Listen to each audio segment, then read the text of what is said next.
അങ്ങനെ തീയും പുകയായിട്ട് ഇന്നും വന്നിട്ടുണ്ട്. എൻ്റെ ലതികാസ് ബ്ലോഗിലേക്ക് എല്ലാവർക്കും സ്വാഗതം. എല്ലാവരും എൻ്റെ ചാനൽ കണ്ടു സപ്പോർട്ട് ചെയ്യണം. ഞാനൊരു ചെറിയ ഇഞ്ചി ചായ കുടിക്കുകയാണ്. ചായ രാവിലെ കുടിക്കുന്ന ശീലം ഇല്ല. ഇന്ന് അങ്ങനെ തോന്നി ഒരു ഇഞ്ചി ചായ കുടിക്കാമെന്ന്. അപ്പോഴേക്കും കുറച്ച് ചക്ക കിട്ടി. അതിനെ ഒരു അവിയൽ വയ്ക്കാൻ വേണ്ടി അരിഞ്ഞെടുത്തു. അങ്ങനെ ഒരു ചെറിയ മൺകലത്തിലാണ് കഞ്ഞിക്കിട്ടിട്ടുള്ളത്. അങ്ങനെ അരിയെല്ലാം വെന്തു, അരിയൊക്കെ വടിച്ചു. അങ്ങനെ ചക്ക അവിയലും എന്നൊരു ചെറിയ ചെറിയ കാര്യങ്ങളൊക്കെയാണ്. അതൊക്കെ കണ്ട് സപ്പോർട്ട് ചെയ്യണം എല്ലാവർക്കും.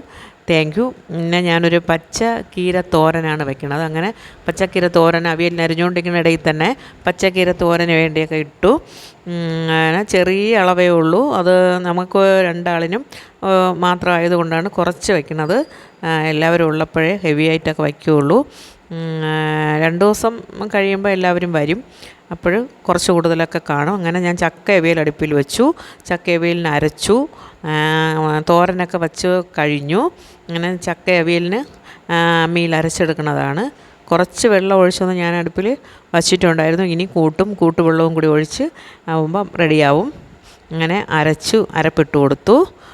അങ്ങനെ ചക്ക അവിയലിനുള്ള കൂട്ടൊക്കെ റെഡിയായി. ഇനി ഒരു 5 മിനിറ്റിനാകും ചക്ക അവിയൽ റെഡിയാവും. അങ്ങനെ ചക്കക്കാലം തുടങ്ങിയതുകൊണ്ട് ഇനി ഇടയ്ക്കിടയ്ക്ക് ചക്ക അവിക്കൊക്കെ കാണും. അപ്പോൾ ഇന്നൊരു 2-3 കൊഴിയാള മീനാണ് ഫ്രൈ ചെയ്യാൻ വെച്ചിട്ടുണ്ട്. ഇങ്ങനെ അവിയൽ റെഡിയായി. അതിൽ കുറച്ച് പച്ച വെളിച്ചെണ്ണ ഒഴിച്ചു വച്ചു. അത് പണ്ടേ ഉള്ളൊരു ശീലമാണ്. അതൊഴിച്ചില്ലെങ്കിൽ ഒരു സമാധാനമില്ല. അങ്ങനെ അതൊഴിച്ചു വച്ചു. ഇനി അടുത്ത് ചോറിനെ ഒന്ന് മൊരിച്ചെടുക്കാൻ വേണ്ടി വയ്ക്കുകയാണ്. ചോറൊന്ന് മൊരിച്ച് മാറ്റി വയ്ക്കണം.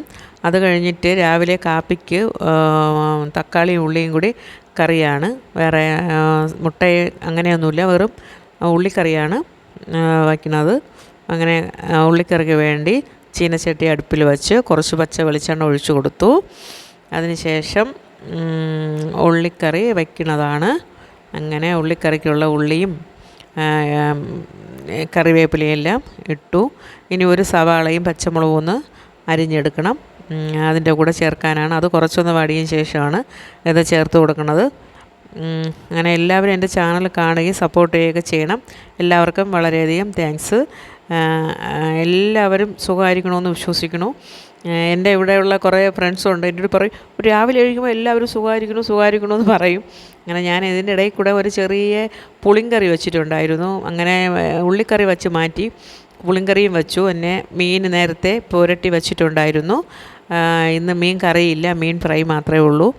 കറി വയ്ക്കണ്ടെന്ന് കരുതി. അങ്ങനെ അടുക്കള പണികളെല്ലാം ഏകദേശം കഴിഞ്ഞു. അടുപ്പ് അങ്ങനെ ഒന്ന് തുടച്ചിടാം. എന്നും തുടയ്ക്കണത് തന്നെ പണിയുടെ ലാസ്റ്റ് ഘട്ടമാണ്. എല്ലാവരും കാണണം കേട്ടോ, കണ്ട് സപ്പോർട്ട് ചെയ്യണം. എന്നും തീയും പുകയും കരിയും അടുപ്പുമൊക്കെ മാത്രമേ കാണാനുള്ളൂ എന്ന് വിചാരിച്ച് ആരും കാണാതിരിക്കരുത്. എല്ലാവരും കാണണം, കണ്ട് സപ്പോർട്ട് ചെയ്യണം. ഇപ്പം നെഗറ്റീവ് കമൻറ്റൊക്കെ കുറവാണ്, നെഗറ്റീവ് പറച്ചിലും കുറവാണ്. അതുകൊണ്ടൊരു സമാധാനമുണ്ട്. ഇങ്ങനെയുള്ള കുശുമ്പ് പിടിച്ച ആൾക്കാർ വീട്ടിലിരുന്ന് തനിയെ പറയണമായിരിക്കും. കുറേ ദിവസമൊക്കെ ഇങ്ങനെയൊക്കെ പറഞ്ഞപ്പോൾ ഞങ്ങൾ അറിഞ്ഞു എന്നായതുകൊണ്ട് ഇപ്പം നമ്മളെ ചെവിയിലെത്താൻ വേണ്ടി ആരും ഒന്നും പറയൂല. അതിലൊരു സമാധാനമുണ്ട്. പിന്നെ ഒരുപാട് കൂട്ടുകാരുണ്ട്. അവർക്കെല്ലാവർക്കും വളരെ വളരെ സന്തോഷം, സ്നേഹവും അറിയിക്കണു. ഇങ്ങനെ ലാസ്റ്റിലുള്ള അടുക്കള പണി കഴിഞ്ഞുള്ള പുറത്തെ അടുക്കളയിലെ തൂപ്പും വാരലും ഒതുക്കലും മാത്രമേ ഇന്ന് കാണിക്കണുള്ളൂ. അകത്തോട്ടുള്ള അടുക്കളയിൽ അങ്ങനെ വലുത പണികളൊന്നും ചെയ്യൂല. വെള്ളം ചൂടാക്കും, പാല് കാച്ച്, ദോശ ചൂടാക്കും, ഇതൊക്കെ മാത്രമേ ഗ്യാസ് അടുപ്പിൽ ചെയ്യാറുള്ളൂ. എനിക്ക് ഈ തീയും പുകയും അടുപ്പും വീട്ടിൽ വേറെ ജോലിയൊന്നുമില്ല, അതൊക്കെ ചെയ്യണതാണ് ഇഷ്ടം. ഇങ്ങനെയൊക്കെ കാണിക്കുന്നതാണ് ഇഷ്ടം. നേരത്തെ അങ്ങനെ തന്നെയാണ്. പിന്നെ അത്യാവശ്യം വന്നു പോയാൽ എല്ലാം ഗ്യാസിൽ തന്നെ വയ്ക്കും. ഇല്ലയെന്നുണ്ടെങ്കിൽ എല്ലാം അടുപ്പിൽ തന്നെ ഉണ്ടാക്കും. അങ്ങനെ അടുക്കളപ്പണിയെല്ലാം കുറഞ്ഞു. എല്ലാവർക്കും താങ്ക് യു.